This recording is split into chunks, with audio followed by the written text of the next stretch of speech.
Oh, hello, and welcome to the Journal Star Sportswriters podcast. I'm your host, Adam Duvall, joined always by Stan Morris, Dave Reynolds. I guess we were on, and I was just kind of staring at the camera.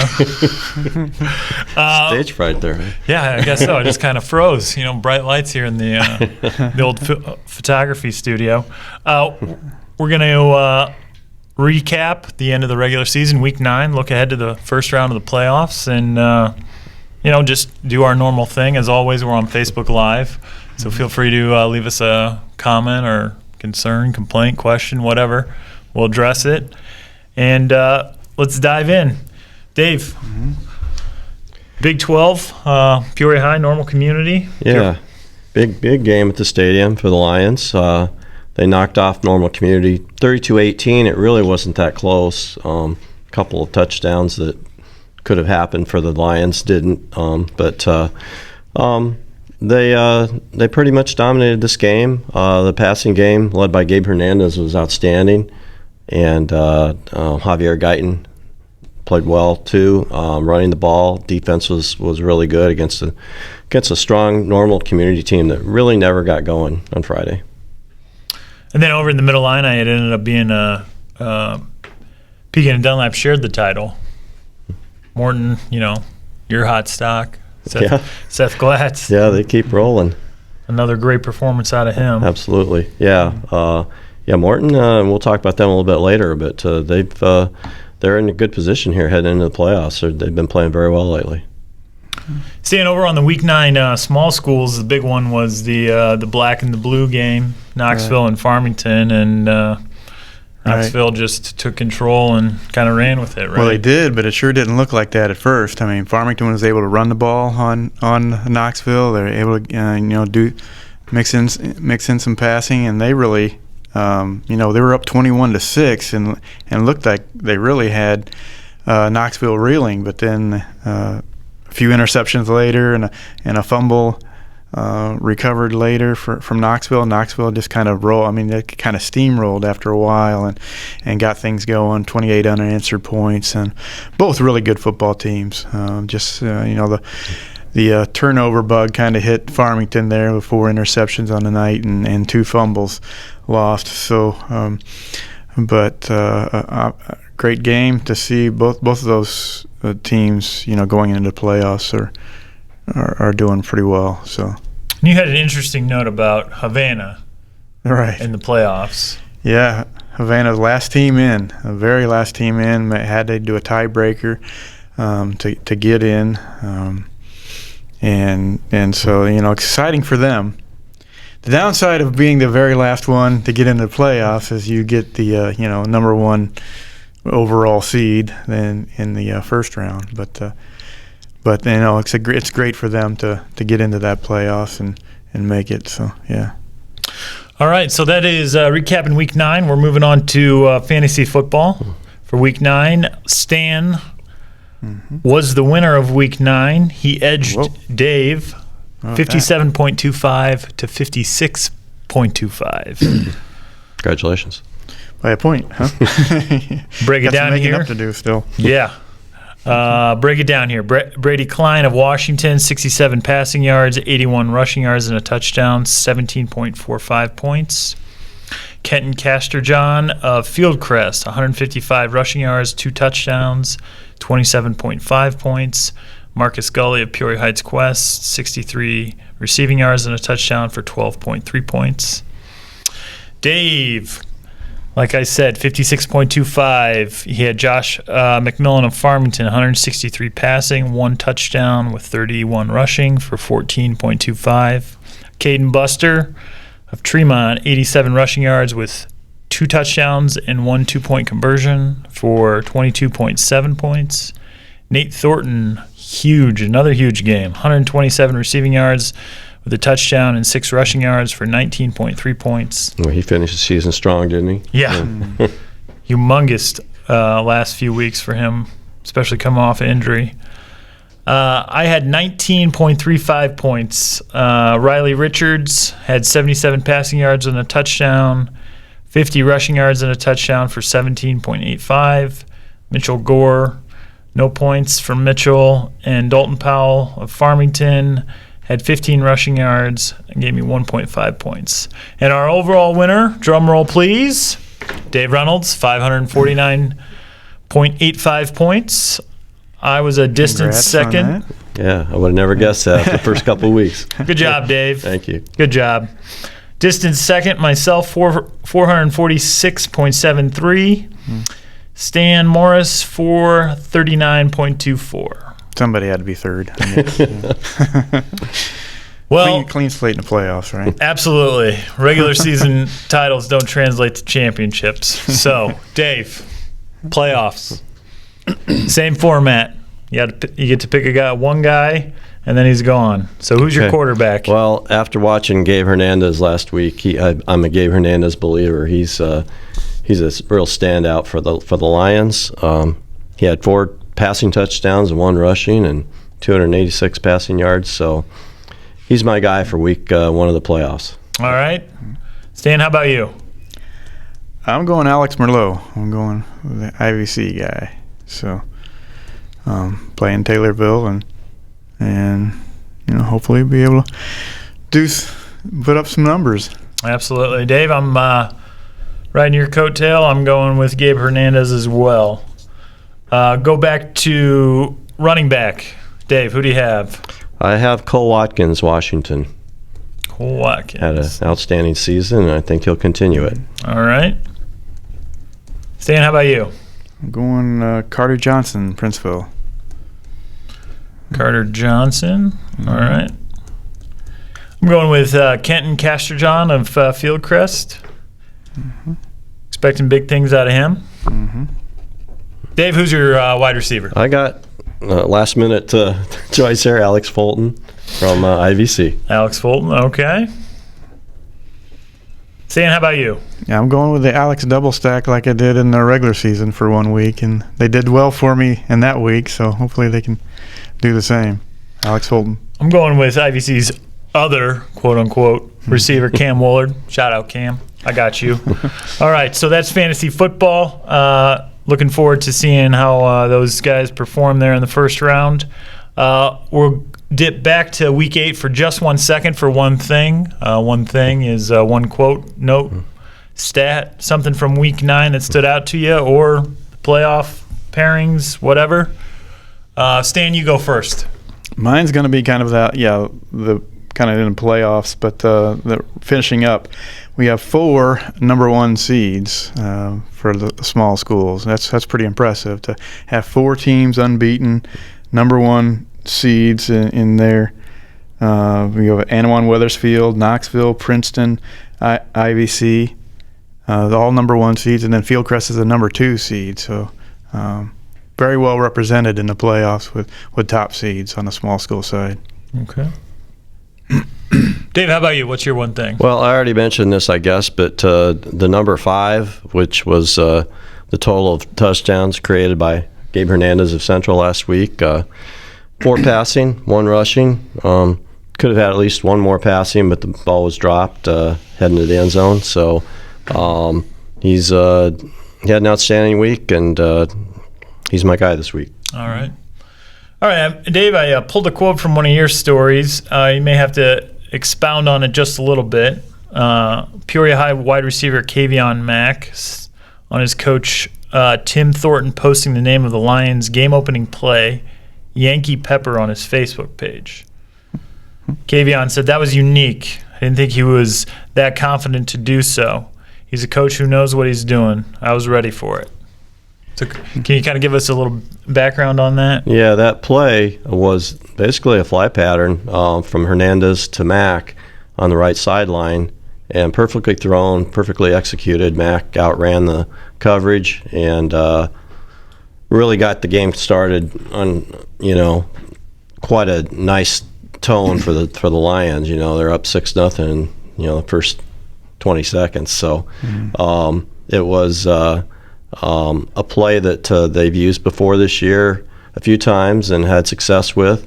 I didn't realize that Yankee Pepper was the name of it until later on. But and when Kavion mentioned the Facebook thing, I immediately went to Facebook and there it was. It wasn't a detailed description, just the word Yankee Pepper. Apparently they'd been emphasizing all week, this is our first play. This is one we're going to use to start this thing out, and it set a real good tone for the Lions. Oh, great. Great. All right, so right before we went on, the state ranks came out. So you'll notice that some teams that were ranked in previous classes maybe bumped up or moved down. A little bit of the case here for our area. So in 6A, Peoria High is number 7 now. Dunlap, who was in and out of the 5A ranks all year, has received votes in the 6A poll because they will be in 6A. IVC got moved all the way up to number 5 in 4A. In 3A, Princeton remained number 7. Both Eureka and Farmington received votes. In 2A, Fieldcrest actually dropped despite winning to number 2. Clifton Central is now the number 1 ranked team in 2A. Knoxville moved up 1 to 5, and Anna 1 Weathersfield stayed pat at 3 in 1A. All right, well, what we've all been waiting for, the playoffs. The Journal Star area is represented by 22 teams across 21 games. Stan, let's start with you. Give me, 3 or 4 that kind of stand out to you. Sure. Just you mentioning there about IVC making a big jump, that's great for them, making that jump up to number 5 in the rankings. It's an interesting game for them. It's kind of totally flipped from last year because they played Taylor. They're going to be playing Taylorville. Last year, Taylorville was 9-0 with the senior-dominated team that was going up against IVC, coming in at 5-4, and with a younger team. And now this year, it's IVC coming in at 9-0 with a veteran team, and Taylorville at 5-4. And so that'll be interesting to see how that kind of plays out. Sometimes you like get a little revenge if you can, but being at home this time, that's obviously a good thing for the Gray Ghosts too. When you look at the brackets in 2A, Tremont and Watseka, that's an 8-9. Always those 8-9 are kind of interesting matchups to see. They're probably fairly similar teams. Watseka is a passing team, so Tremont's going to really need to buckle down on their passing attack. But Tremont, nice to get them back in with 6 wins. They clinched the HOI Small in Week 9, so they're coming in with a lot of confidence going into that game. So, and again, I'd mentioned the other number 1 overall seeds. Anawan Weathersfield just been rolling, Knoxville rolling in 2A. They've got Rockford Christians, who's a 5-4 team. Fieldcrest has West Carroll, another 5-4 team. Princeville is home to Stockton. That's a traditional team, one of those powers from the Northwest Upstate Illini Conference. Seemingly every year they get a state champion out of that conference. But so a good test for Princeville in the opening round, and being at home again. For last year they were home for the first round too. So. Steve, you look at 3A in Eureka. They're hosting Chicago Dunbar, which is a Chicago Public League school in midst of the strike and everything that's going on there. Right. Has Jason Bachman said anything about their preparations or what, We haven't talked about preparations yet, and knowing with kind of things up in the air, I'm sure that they're just, all systems go as to that it being, games 2 o'clock, scheduled 2 o'clock Saturday. But we'll know by this time tomorrow. We'll know what the status of that would be. And Kewanee is another one in that the has, same boat. Yeah. Right. Okay. Well, Dave, over on the large school side, you have 3 Middle Illini teams and 2 Big 12 teams in there, and LaSalle Peru, which is the fringe of our area. But what's one of the large school games that really is kind of sticking out to you? Yeah, actually 4 Mid-Illini. Oh, 4. Yeah, I'm Dunlap, Morton, Washington, and Pekin. That's all right. in. I missed Washington. Well, unlike the small schools, large schools do not have top-ranked seeds. The best one is Peoria High, which is a 5 against. They play Shepherd, and I guess kind of the result of that is the opponents are going to be considerably tougher. So most of these opponents against our schools are in that south suburban I-80 corridor area which always produces some really strong football. So interesting, some of the matchups. Notre Dame's going to Kankakee. Kankakee is not traditionally a football power, but they're tremendous this year. They're 8-1, and their only loss was to Crete Monet, and that was by just a touchdown. Crete Monet's 9-0, and what were they, second in state last year?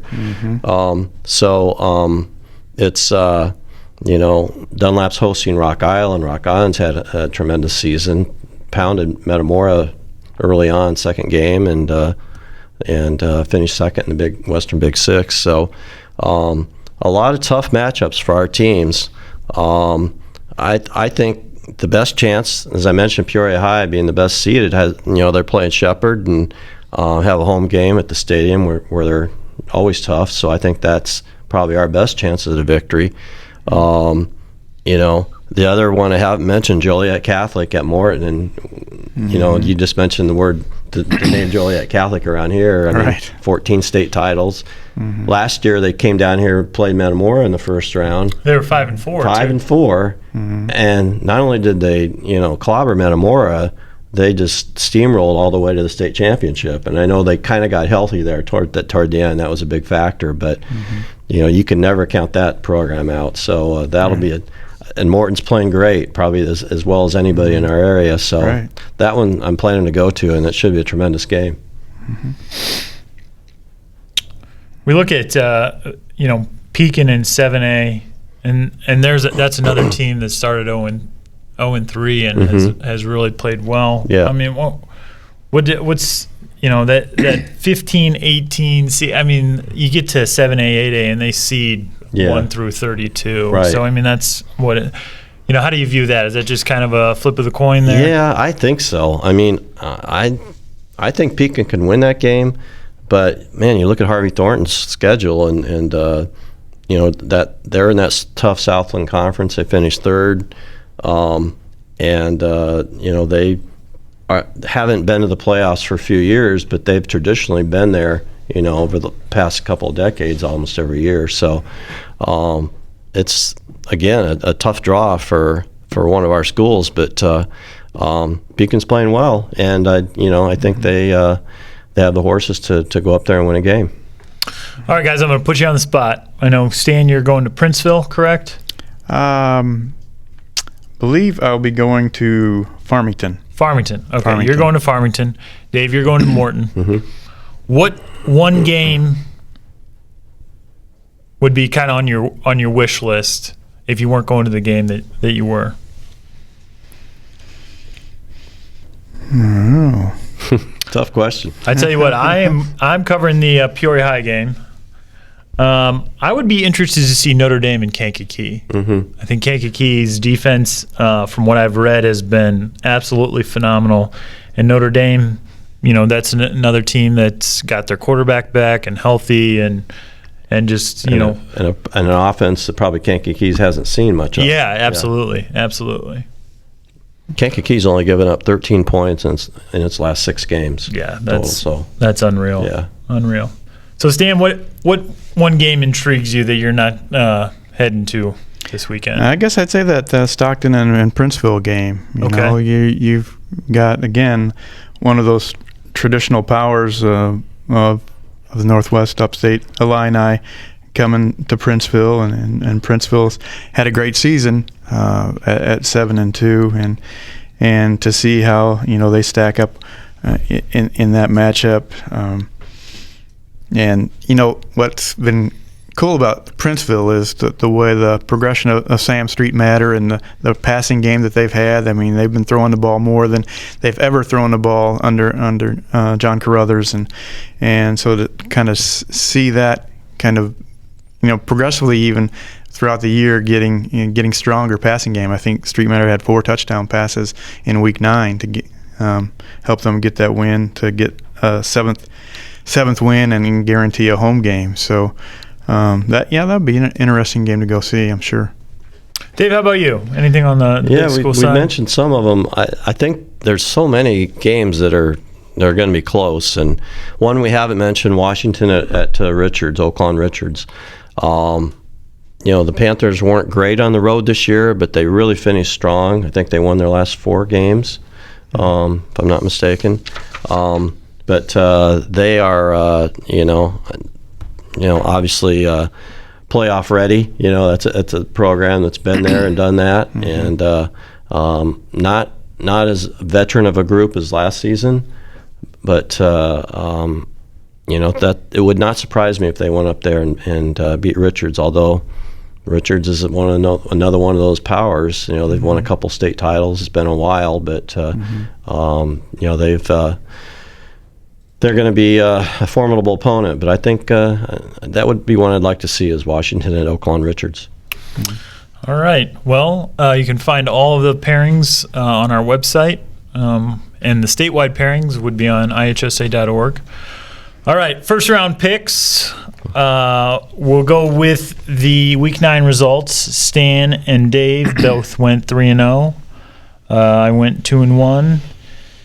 Dave and Stan tied for the regular season. They both went 23-4. I went 20-7. All right, this may be the first round. 3 games back, man. Yeah, I know. New season. Yeah, new season. Here we go. So this might as well call this the Northern Peoria County Pick'em for this week. Stockton at Princeville. This is the 8th straight appearance for Stockton. Princeville is allowing 11.6 points per game, and they have back-to-back first-round wins. Stan, who do you have? It is a tough first-round matchup for them. I'm sure they would have liked to have gotten another team to come to town.